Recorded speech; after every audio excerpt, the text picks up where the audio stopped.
Guys, good afternoon. I'm telling out, so there na mag vlog. So,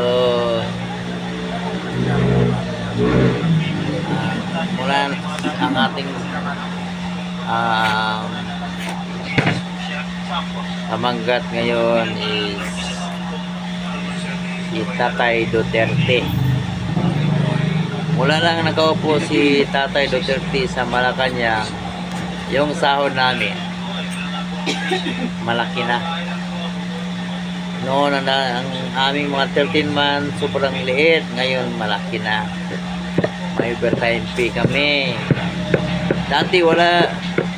Yung 31, pag abot ng 31, lampas ng 31 sa na buwan, walang sahod. Pahina yan. Kaya malaking tulong ni Tatay Duterte. Siya lang gumawa ng ganyan ng magsahod dito sa Mindanao.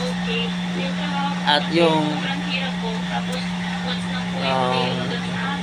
premium dito medyo i-decrease siya mula nang nakaupo siya sa Malacanang. Thank you guys. Miss you Tatay Digong from Hague.